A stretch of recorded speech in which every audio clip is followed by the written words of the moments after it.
Bienvenidos a mi canal una vez más, yo soy Juan, esto es CryptoGenix y en este canal hablamos de todo lo que tiene que ver con Bitcoin, Blockchain y lo que pasa en la industria de cripto. En este video particular vamos a analizar un poco el reporte de Consensus sobre el estado de la industria de DeFi en el segundo cuarto de 2020. Es un reporte bastante grande y largo, así que vamos a ver nada más los puntos principales y te voy a dejar en la descripción para que después puedas analizarlo más detalladamente, ¿sí? Entonces vamos a el resumen principal de lo que estuvo pasando el segundo cuarto de 2020. Sí, la cantidad de Bitcoin bloqueado en Ethereum superó la cantidad de Bitcoin bloqueado en la Lightning Network, la solución nativa para pagos rápidos dentro de la red de Bitcoin. ¿Sí? Muy importante evento realmente. Después, con respecto a la seguridad, sí, a los hacks que hubo tres hacks bastante grandes dentro de este cuarto, ¿sí? Que afectaron a Uniswap, Lend, FME y Balancer, que colectivamente son 26 millones de dólares. Algunos se pudieron retornar a los usuarios, ¿sí? Se negoció con los hackers y se retornaron. Y obviamente la emisión del nuevo token de Compound que se llama Comp y todo este nuevo tema del yield farming, que es el nuevo palabra de moda dentro de DeFi, ¿sí? Entonces vamos a ver un poquito algunos datos, ¿sí? De, por ejemplo, el total de ETH bloqueado dentro de la red de Ethereum y también de web, ¿sí?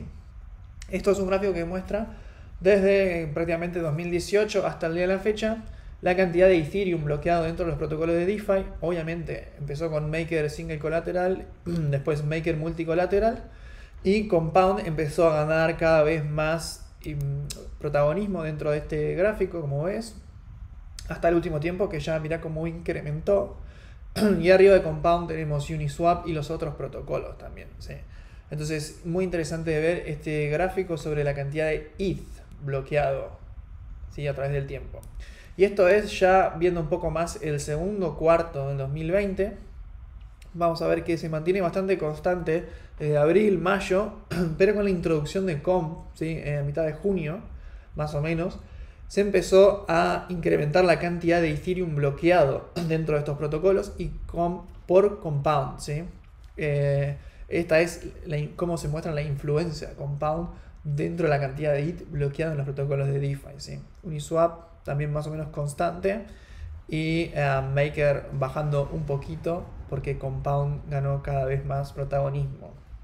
Interesante estos gráficos del reporte y que los veas después, ¿sí? Una cuestión bastante rápida para comentarte y lo vamos a ver en otra slide es que cada vez que ves estos números bloqueados en dólares dentro de DeFi, no es realmente el número que dicen ser, ¿sí? Cuando entras a alguna de esas páginas que dicen hay 1900 millones de dólares bloqueados en los protocolos de DeFi, no es realmente esa cantidad de dólares, ¿sí? ¿Por qué? Porque cuando se cuentan estos dólares, cuando se cuentan estos números, lo que pasa es que se hace double counting, ¿sí? ¿Qué quiere decir? Por ejemplo, si un usuario, por ejemplo, bloquea su ETH en Maker y después agarra el DAI que generó y lo bloquea en Compound, si querés, estas medidas lo que hacen es miden en dólares la cantidad bloqueada en ETH y también en DAI, ¿sí? En ese token RC20. Entonces se está contando dos veces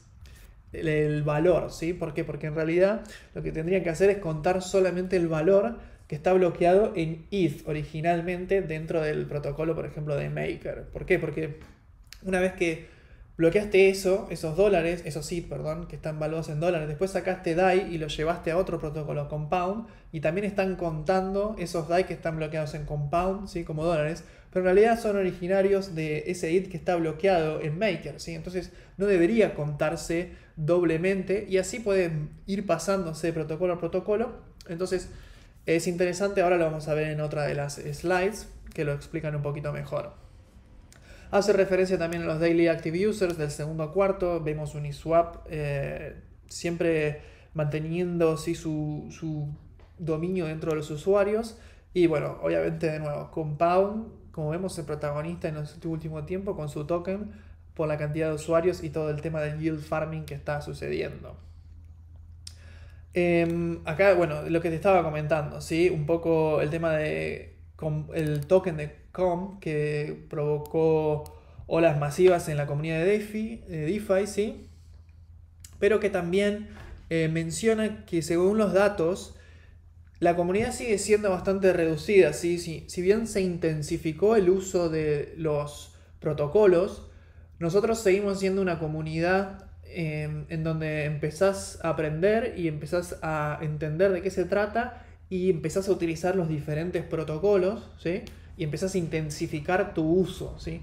Pero no significa que la cantidad de usuarios se haya incrementado cuando ves que la cantidad de usuarios se incrementó en un protocolo en particular. Esto son lo que muestran los datos, ¿sí? Muestran que todavía no hay una adopción masiva, sino que es que los usuarios llegan a DeFi, no sé, hacen algo con Maker o Uniswap, y cuando empiezan a entender, empiezan ya a explorar otros protocolos y empiezan a utilizarlos y a intensificar el uso dentro de esos protocolos, pero sigue siendo esa misma comunidad, si no crece tanto, ¿sí? Entonces eso es muy interesante de entender, así que todavía estamos en pañales, si quiere decir, en la industria, ¿sí? Todavía no se ha incorporado una gran cantidad de gente, y está bien que sí sea, porque todavía todos estos protocolos son bastante experimentales, siempre hay que tener mucho cuidado.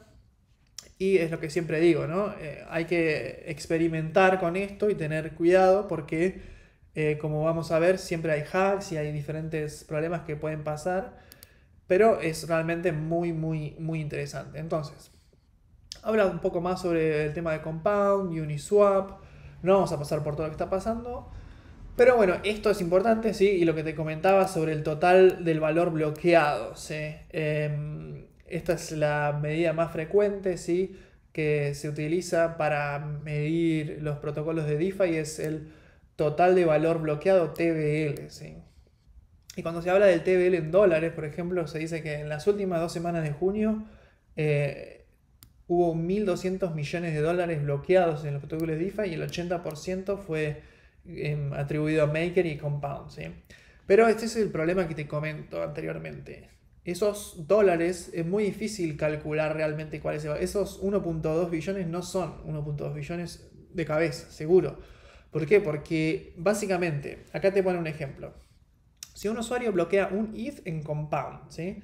Y recibe 250 DAIs como loan, ¿sí? Como préstamo, asumiendo que un ETH vale 250 dólares, ¿no?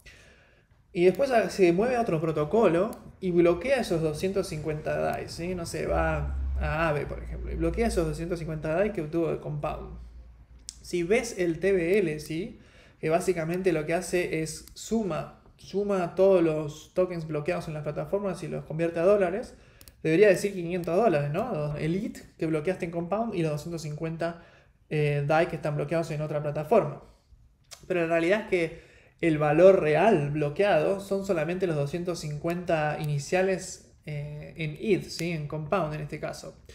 Entonces, muy interesante a tener en cuenta esto, ¿sí? Que debido a la composabilidad de los protocolos, ¿sí? Que se pueden ir poniendo uno arriba del otro y puedes ir utilizando dinero que sacaste de un protocolo en otro, muy difícil llevar la cuenta en dólares realmente de cuál es la cantidad total. Entonces, Consensys se dio cuenta de esto y está trabajando, ¿sí? Proponen una nueva métrica que se llame el True Total Value Locked, o el valor total real bloqueado. Y obviamente esto no es una tarea fácil, entonces solamente están diciendo que van a tratar de trabajar en esto y van a tratar de encontrar una forma de mostrar más claramente cuál es el valor total bloqueado en dólares de todas las plataformas de DeFi, ¿sí? De la industria en general.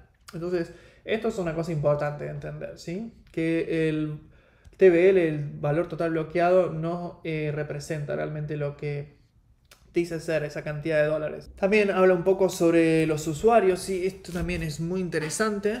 ¿Por qué? Porque tiene unos gráficos muy buenos sobre la utilización de los usuarios y las diferentes plataformas. Por ejemplo, acá lo que estás viendo son las diferentes plataformas, y los puntos amarillos que ves acá son los usuarios que compartieron dos plataformas, ¿sí? O dos protocolos. Quiere decir que interactuaron con, por ejemplo, Uniswap y Kyber, que son la mayoría de muchos usuarios que los que utilizan Uniswap generalmente se van y utilizan Kyber, ¿sí? Las dos exchanges descentralizados más importantes. También, obviamente, Uniswap a Compound, o sea, todo se va interrelacionando. pero te muestra en los puntos amarillos los que interactuaron con 2 protocolos, y después los que interactuaron con 3 o más protocolos son estos puntitos rojos que ves acá. Y como ves, también muestra un poco la dimensión de cada protocolo en términos de la cantidad de usuarios que comparte con otros. Y bueno, es muy interesante. Y en estos gráficos muestra un poco la evolución, ¿sí? De abril, mayo, junio, y la cantidad de usuarios que fueron interactuando, ¿sí? Entonces se van cada vez multiplicando y se va intensificando cada vez más, en lo que hablábamos anteriormente. Te voy a dejar esto porque estos gráficos son espectaculares para ver. Y una cosa interesante es ver Augur, por ejemplo. Yo no tenía en cuenta, pero Augur parece ser uno de los grandes jugadores dentro del espacio de DeFi también. Y Bancor también aparece acá, relacionándose mucho con Kyber. Pero bueno, Uniswap, Compound, Kyber, Aave también creciendo muchísimo. Son los grandes jugadores de hoy en día, ¿no? También el reporte introduce otro concepto bastante interesante, que son los super users, ¿sí? Los super usuarios de las plataformas de DeFi, que son básicamente las direcciones que tienen más de 100 transacciones, ¿sí?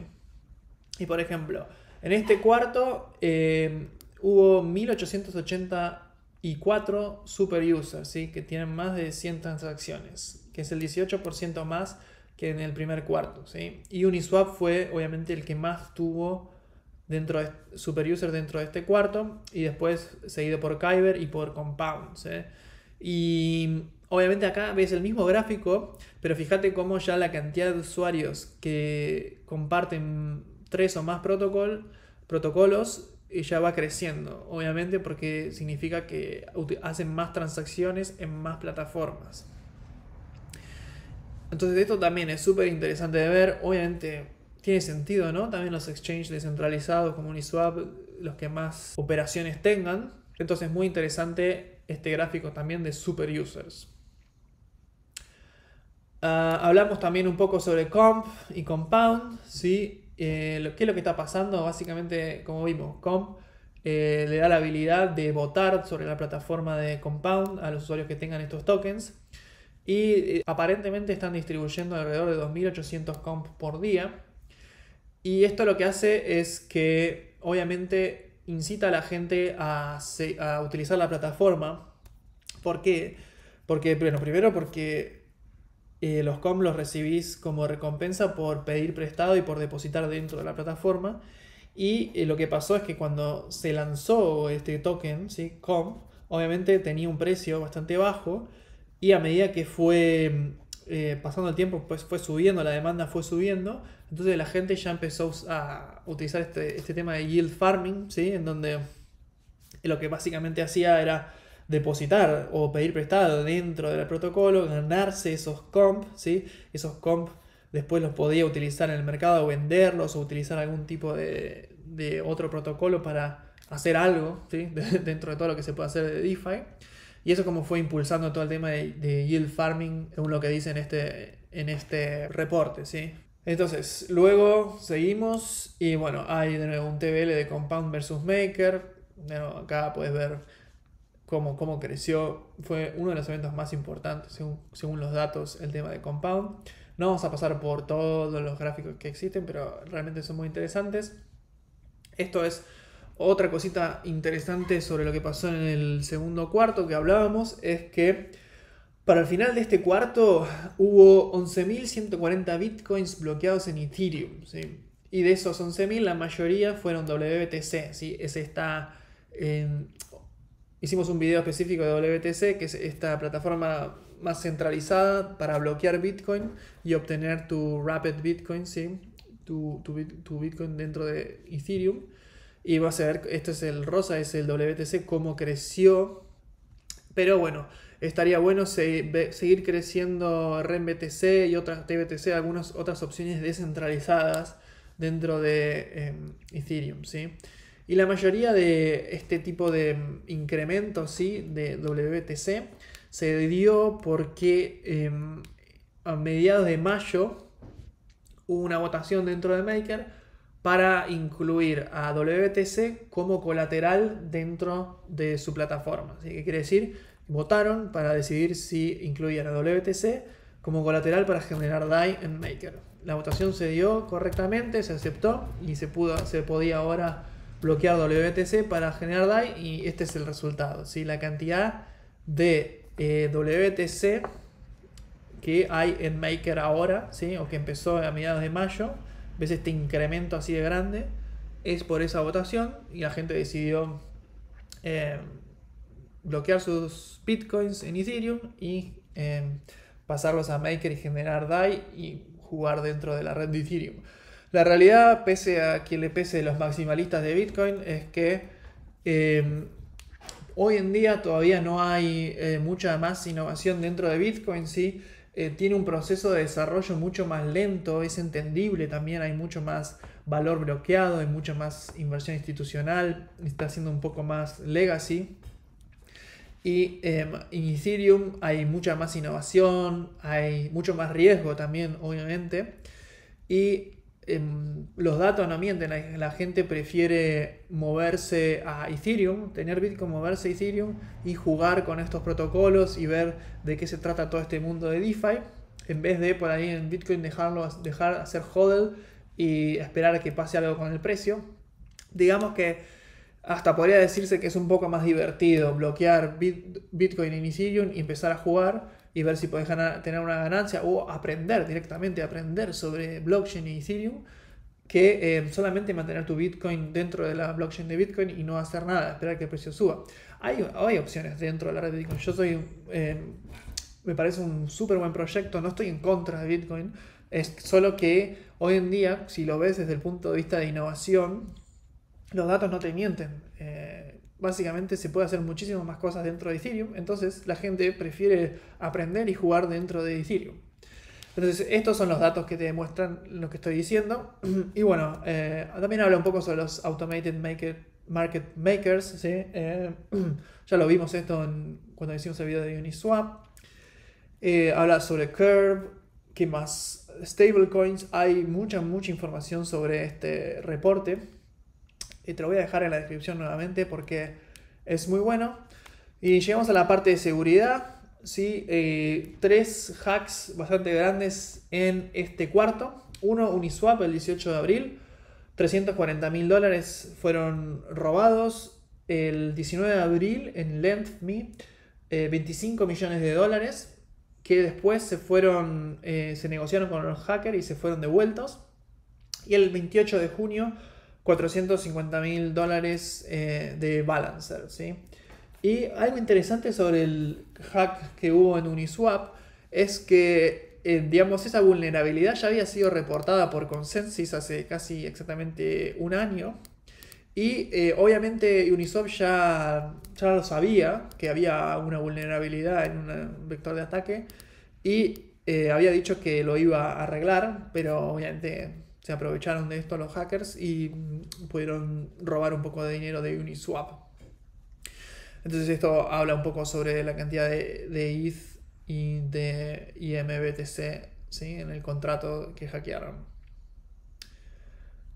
Ok, habla un poco más sobre los hacks que utilizaron más en detalle.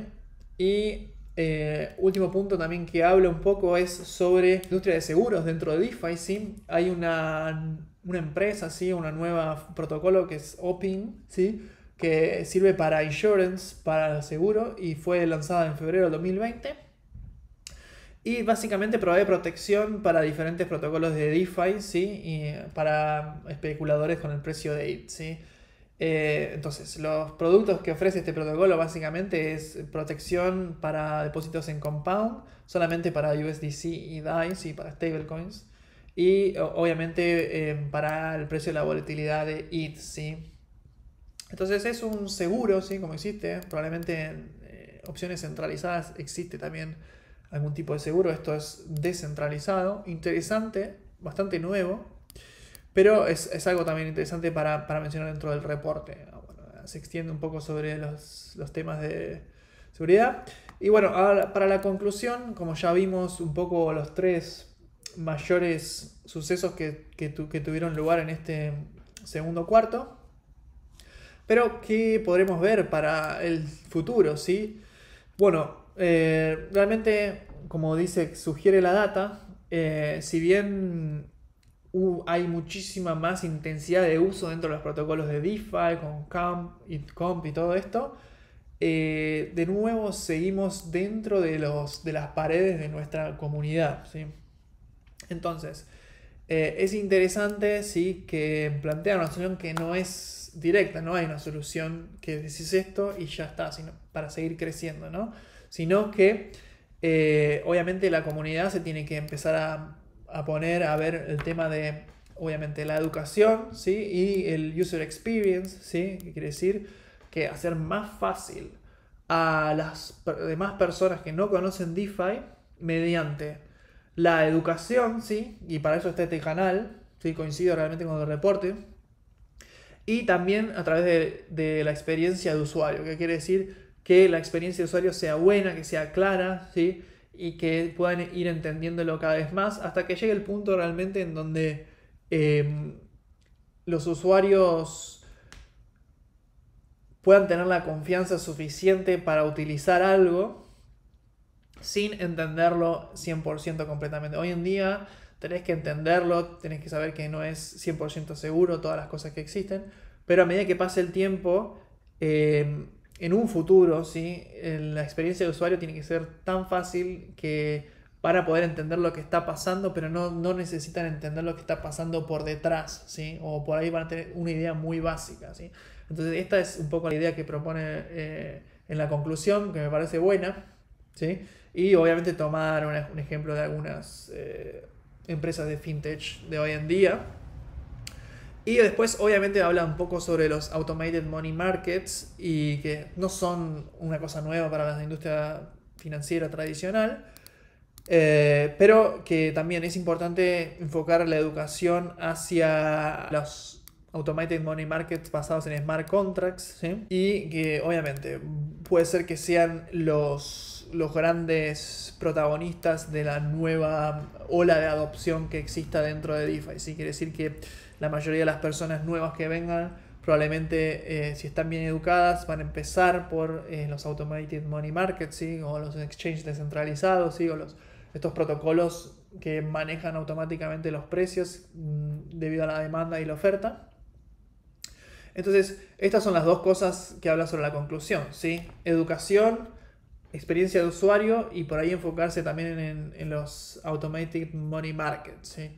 Entonces, esto es lo que te quería mostrar hoy, ¿sí? Hay muchísimas más partes de este reporte, es bastante largo este video, espero que hayas entendido los puntos principales sobre el segundo cuarto de este año en lo que es DeFi y en la industria de DeFi. Y te voy a dejar este documento en los detalles para que puedas seguir viéndolo un poquito mejor. Así que te dejo acá, ¿sí? Y nos vemos en el próximo video.